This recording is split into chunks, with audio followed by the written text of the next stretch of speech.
Hello friends, இன்றைக்கி என்ன எங்கள் வீட்டில் லஞ்சுன்னு பார்த்துடலாங்களா? சுட சுட சாதங்க. சாதம் வடித்தாச்சு. இன்றைக்கும் காலேஜ் இருந்ததால் சாதம் செஞ்சாச்சு நேரத்துலையே.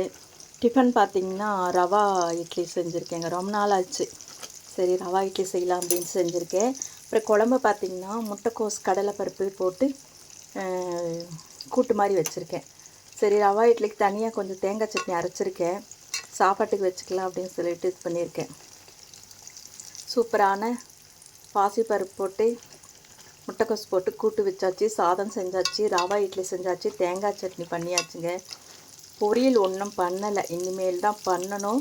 வாழைப்பூ எடுத்து வச்சுருக்கேன், பண்ணலாம்ன்ட்டு. மதியத்துக்கு மேலே பண்ணிக்கலான்ட்டு. பண்ணேன்னா விடிய எடுத்தால் போடுறேங்க. சரிங்களா? ரவா இட்லி செம்மையாக இருக்குங்க. அட்டகாசமான ரவா இட்லி.